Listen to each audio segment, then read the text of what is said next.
Call Amber Rasmussen.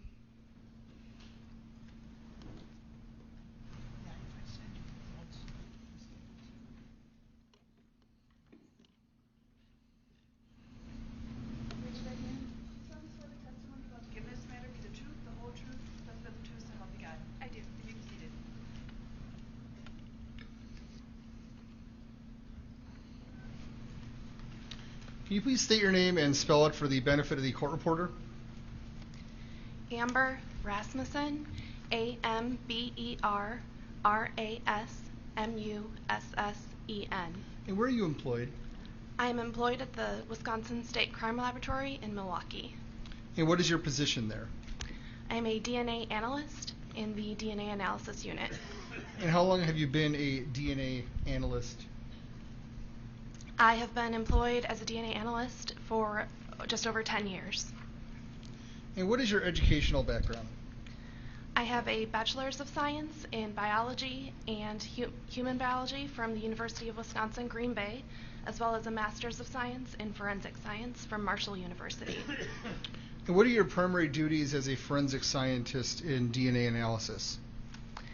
As a DNA analyst, we will receive evidence, analyze that evidence for any possible biological materials, attempt to develop a DNA profile from that evidence, make any comparisons to known individuals, write a report on our findings, and testify to those findings in court if needed.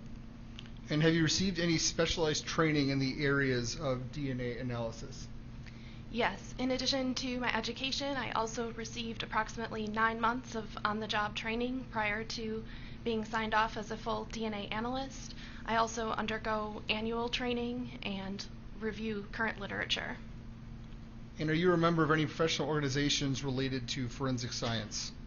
Yes, I am a member of both the Midwest Association of Forensic Science as well as the American Academy of Forensic Sciences.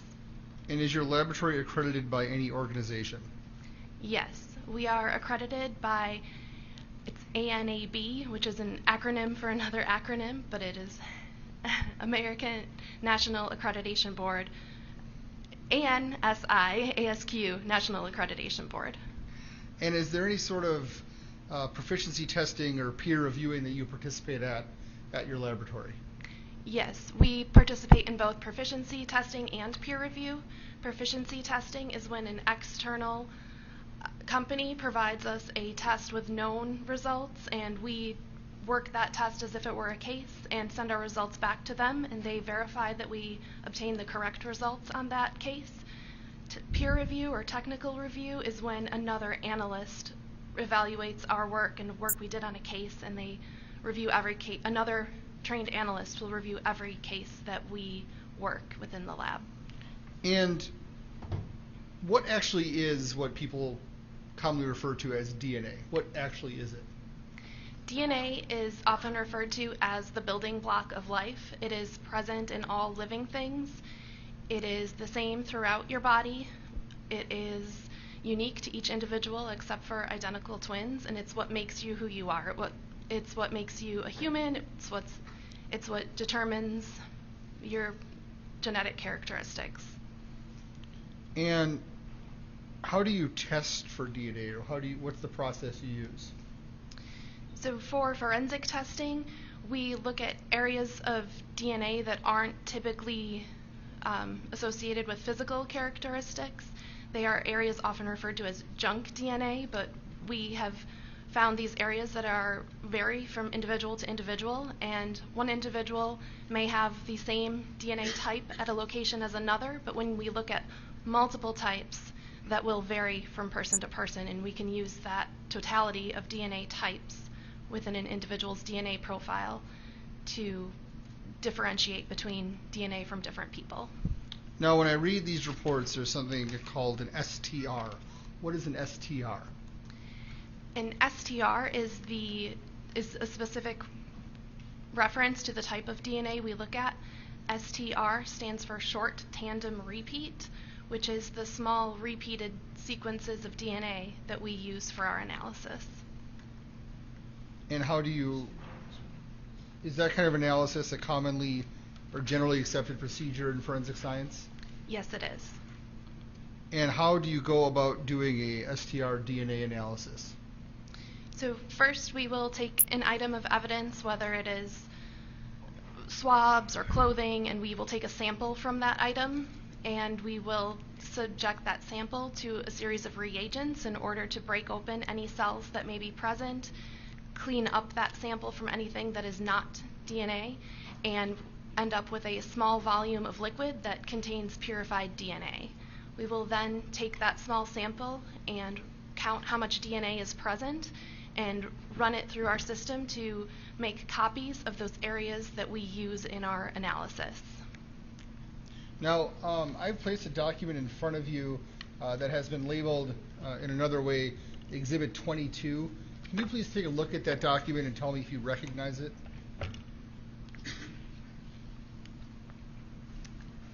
Is this the document? Yes. Okay. Yes, this is a copy of my confidential report of laboratory findings for laboratory case R20-2992, dated June 25th, 2021.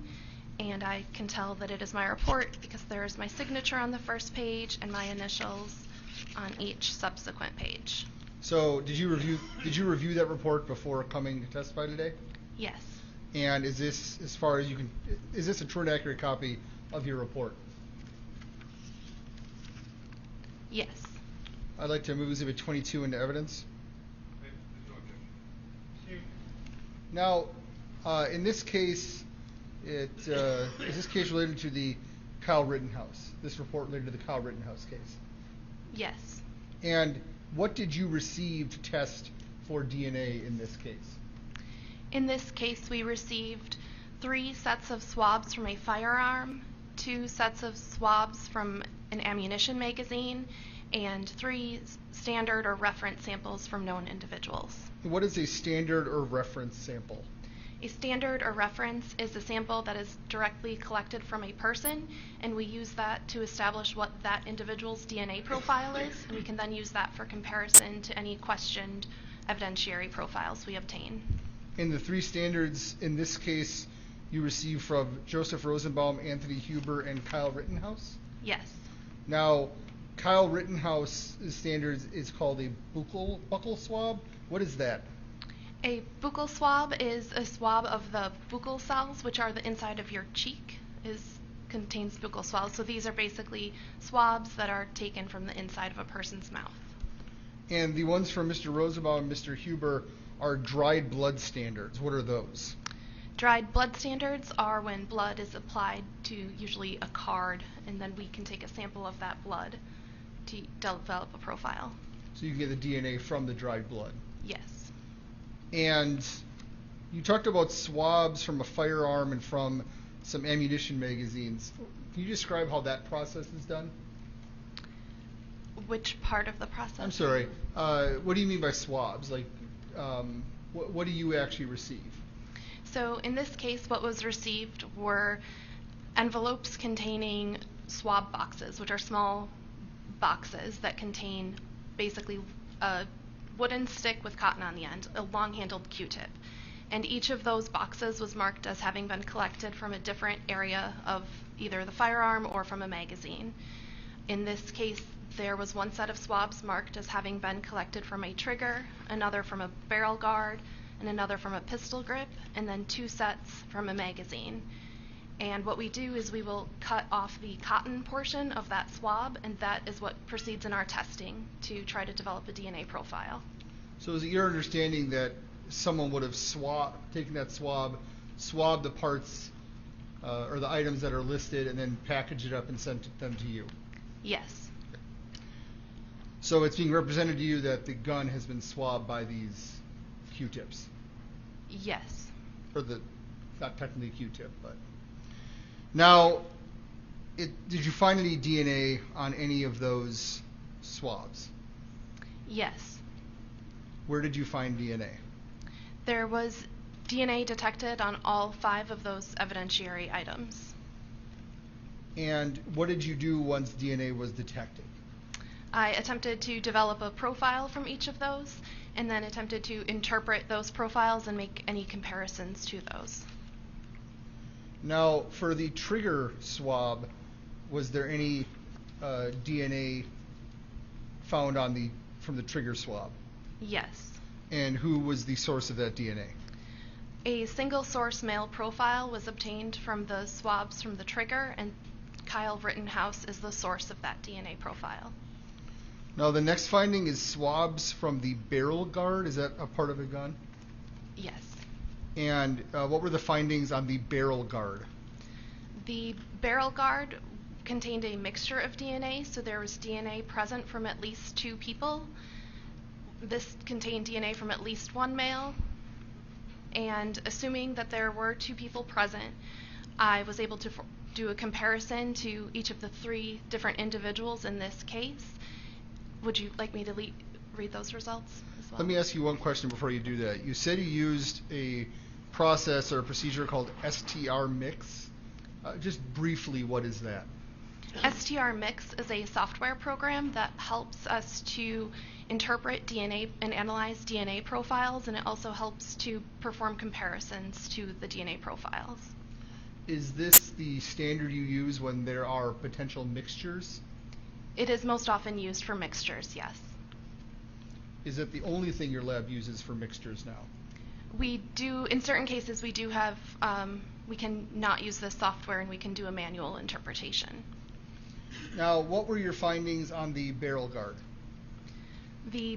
For the barrel guard, this was a 2-person mixture, and assuming there are 2 people present, we compared 2 different hypotheses or propositions or explanations for the data. The first explanation is that this DNA profile came from the person of interest in an unknown individual, and the second is it came from 2 unknown individuals. So in this case, there were 3 different persons of interest, which were each compared separately to that mixture profile.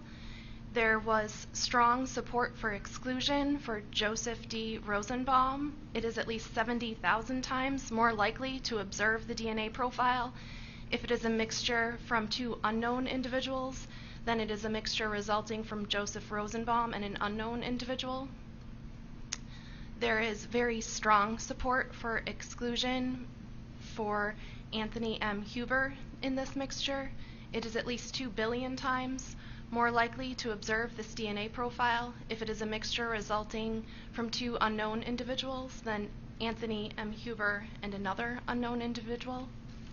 And there is very strong support for inclusion for Kyle H. Rittenhouse. It is at least 1 quadrillion times more likely to observe this DNA profile if it is a mixture resulting from Kyle Rittenhouse and an unknown individual than if it is a mixture resulting from 2 unknown individuals. So am I understanding that there's strong support to exclude Joseph Rosenbaum and Anthony Huber on that DNA analysis, but very strong support to include Kyle Rittenhouse? Yes. Now, were the next item is the swabs from the pistol grip.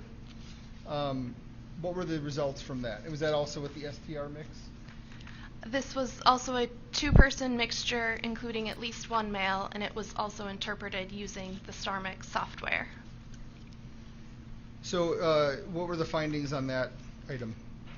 Because this was a 2-person mixture, our possible explanations are the same. We have either the person of interest in an unknown or 2 unknown individuals.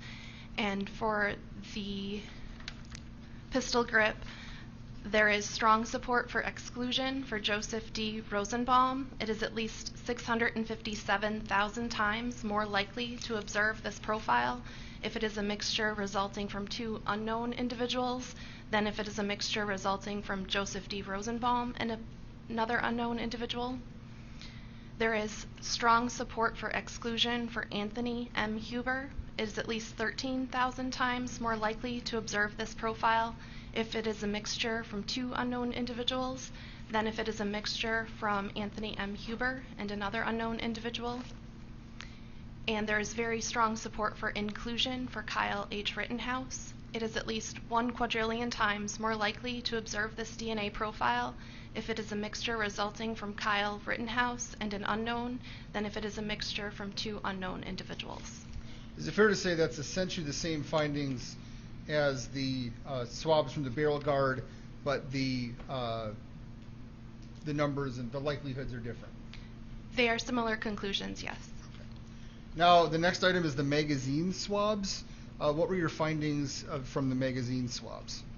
There were 2 sets of magazine swabs submitted in this case. The first set was a low-level 2-person mixture that contained DNA from at least 1 male. And this was also interpreted with star mix. And what were the results? There is moderate support for exclusion for Joseph D. Rosenbaum. It is at least 2,670 times more likely to observe this DNA profile if it is a mixture from 2 unknown individuals than if it is a mixture from Joseph D. Rosenbaum and an unknown individual. The conclusion was uninformative for Anthony M. Huber. The statistical value generated for his comparison has been seen for both individuals known to be included in a mixture and known not to be included. So our laboratory will not make a conclusion in this statistical range. There is very strong support for inclusion for Kyle H. Rittenhouse. It is at least 1 quadrillion times more likely to observe this DNA profile if it is a mixture resulting from Kyle Rittenhouse and an unknown than if it is a mixture resulting from 2 unknown individuals. Now, so in terms of Mr. Huber, you cannot either exclude or include him. Correct. The amount of DNA present from the second contributor, and this is a low-level mixture, there was less information present, so we are less able to make a definitive answer one way or another. What is a low-level mixture? Low level just means that there isn't much DNA present, or not our ideal amount of DNA for performing an interpretation. So there is less DNA than a full profile from all of the contributors to the mixture. Does there have to be a certain amount or a certain quality of DNA present in order for your laboratory to continue with testing? We have a threshold where, so we count I mentioned earlier, we count how much DNA is in a sample, and we have a threshold where we have determined we may get results. Anything below that does not continue in our laboratory process. But as far as once results are generated, we will see if we can make comparisons. Sometimes there isn't enough data to make comparisons. Now, the last item here is the second set of magazine swabs. What were the findings there? This was also a low-level 2-person mixture with at least 1 male present, and this was also interpreted using the StarMix software. And again, what were the findings? The presence of Joseph D. Rosenbaum's DNA within this mixture was uninformative. Statistical values in this range have been observed for both individuals known to be included in a mixture and known to not be included in a mixture. So we will not make a conclusion regarding his presence of DNA in the mixture. Anthony M. Huber was also uninformative. Statistical values such as those obtained for his profile are inconclusive, and we will not make a conclusion. And Kyle H. Rittenhouse, there was strong support for inclusion of his profile within the mixture. It is at least 874,000 times more likely to observe the DNA profile if it is a mixture resulting from Kyle Rittenhouse and an unknown individual than if it is a mixture resulting from 2 unknown individuals. What is touch DNA? Touch DNA is the term that is often used to refer to the DNA that is transferred to an item when a person touches or handles it. And is it more or less likely to transfer DNA in a touch DNA situation than, say, if bleeding onto an item? Body fluids are a definite source and good source of DNA. Touch DNA will vary greatly in the amount of DNA contained in the resulting sample. It will vary based on how long the object was handled, how much friction or pressure was involved, how recently that individual had washed their hands, if they had touched their face prior to touching the item. There are quite a number of factors. So touch DNA has much more variance in the quality of DNA obtained. So assuming your hand is not bleeding or doesn't have any sort of other bodily fluid on it, what kind of cells would you be expecting to find if it's touch DNA? Like from where in the body or what fluids in the body? Touch DNA is often from skin cells or transferred from, as I said, usually touching your face is the most likely source of DNA, or touching any other items may also be a secondary transfer of DNA. So if I touch this television here briefly, I may or may not leave DNA behind on it. You probably left DNA behind. Whether it was enough to be detectable via our methods is a different question. But if I sat here and touched it for a longer period of time, or if my hands are particularly sweaty, would it be fair to say that it'd be more likely there'd be enough DNA to test? Yes. Now, we in the courtroom have seen a video that shows Mr. Huber making contact with the firearm that was in question here. How could it be that Mr. Huber makes contact with the firearm and does not leave DNA behind? As far as leaving DNA behind or being detected on the samples we received, touch DNA, again, can vary. There may have been very little DNA on his hands when he handled that object. It may have been wiped away later. The sample may have been exposed to heat or moisture or undergone a duration of time before it was collected, and all of those things will limit the amount of DNA that can be detected. Is it true, let me ask it this way, does your lab have restrictions on what they will accept in terms of items for simply touch DNA analysis? Yes. And why is that, to the best of your knowledge? We have submission guidelines for touch DNA items. They are less likely to result in usable DNA profiles, and we will not accept touch DNA items on nonviolent cases. I have no further questions. Thank you. Cross-examine.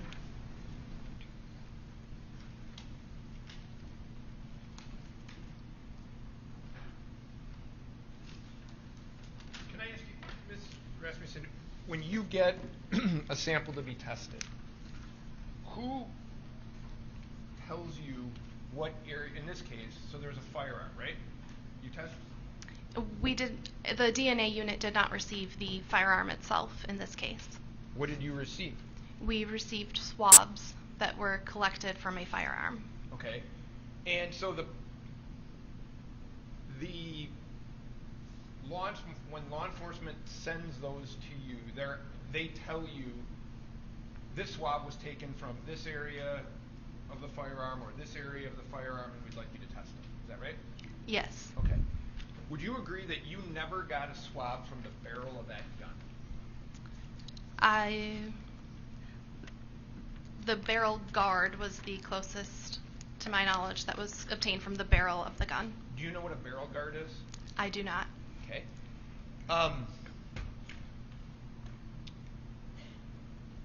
You'd agree, however, it's listed barrel guard. There's nothing on here listing barrel of gun. Correct. Okay. So if, for example, Joseph Rosenbaum touched the barrel of that gun, we'll never know that, right? I have no way of determining it. Because it wasn't sent to you for analysis, right? Yes.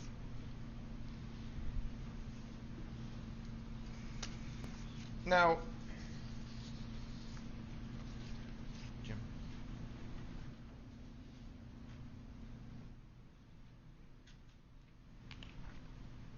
Mr. Rasmussen, I'm going to show you what has been marked exhibits 45 and 46 for identification. I just would like if you can tell me what you see in those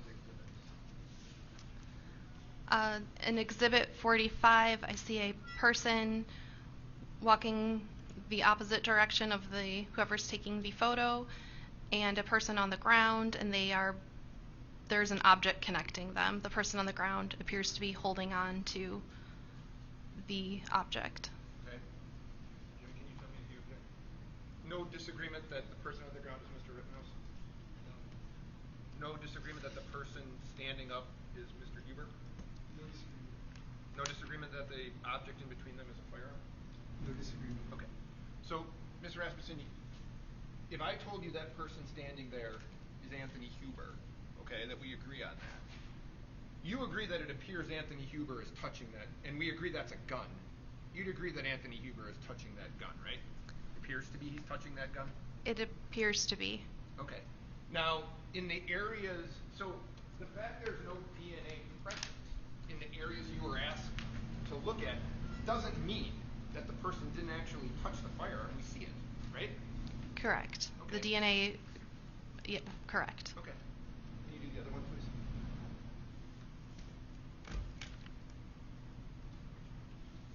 So if I told you that's a different angle, that's Mr. Rittenhouse on the ground, that's Mr. Huber holding the skateboard, and that's a firearm, you'd agree it appears that Mr. Huber is touching that firearm. Would you agree with that? That appears to be the case. Okay. And so the fact that, I don't know where that is on the gun, but the fact that the DNA isn't there, and everybody thinks DNA is this thing that proves everything, you'd agree that we can see he's actually touching the firearm. What is your question? Well, the fact that it's not present, and I don't know where on the gun that is, but the fact that DNA is not present in any of the areas of the firearm for Mr. Huber doesn't mean that he didn't actually touch it. Correct. Whether DNA was detected from an individual or not does not mean that they did not touch that item. And I think you said, and tell me if I have this right, the shorter amount of time someone touches something, the less likely there'll be DNA which you can compare or find.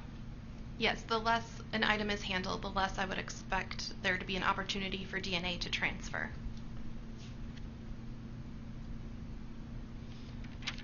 Was there ever a follow-up request by law enforcement to test any other areas of that gun? Not to my knowledge. That may not have gone directly to me, though it may have been to someone else at the crime laboratory.